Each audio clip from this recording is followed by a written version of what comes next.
Kolose pasal 2. Aku ingin kamu tahu betapa kerasnya aku berusaha menolong kamu dan orang-orang yang ada di kota Laodikia, serta semua orang lain yang belum pernah bertemu denganku.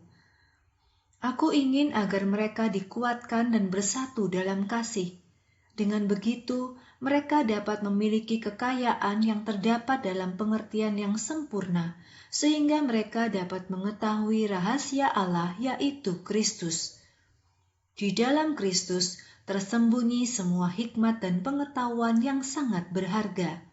Aku mengatakan hal ini supaya tidak ada orang yang bisa menipu kamu dengan perkataan yang tampaknya baik padahal salah.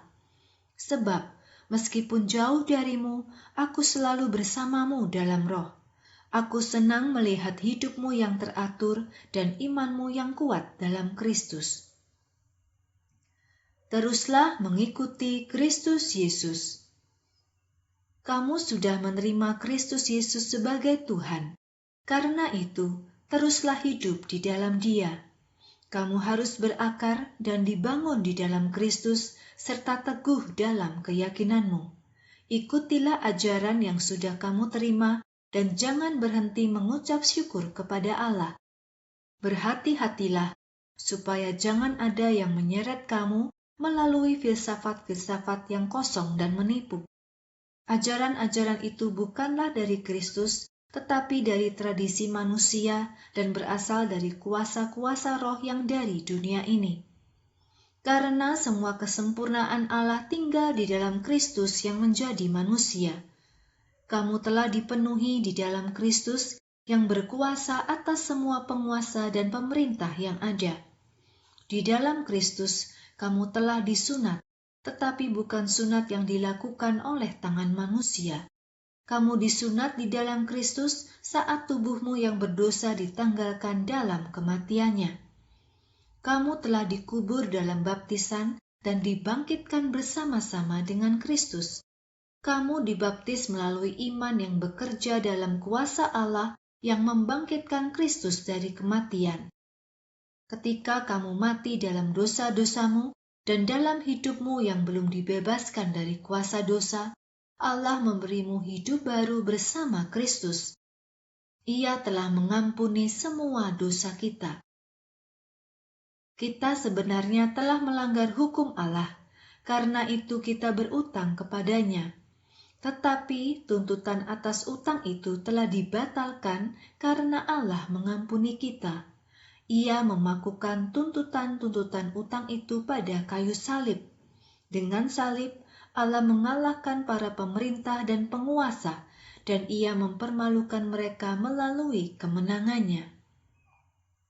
Jangan mengikuti aturan-aturan yang dibuat manusia.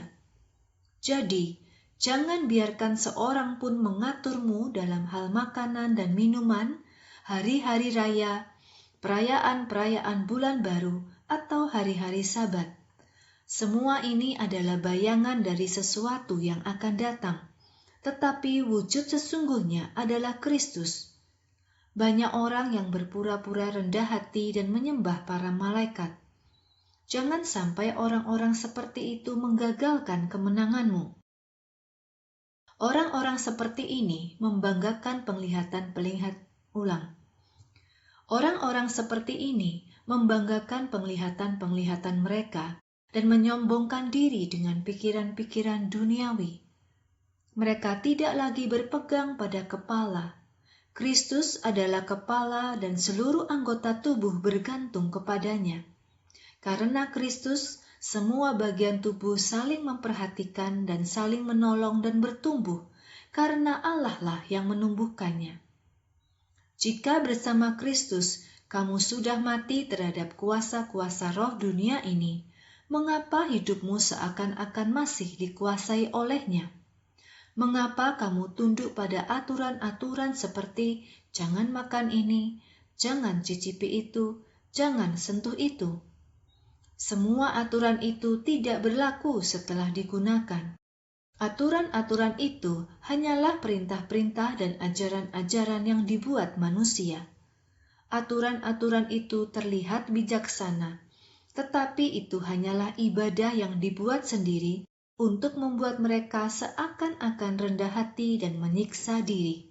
Tetapi sebenarnya, semua itu tidak bisa menghentikan mereka memuaskan hawa nafsunya.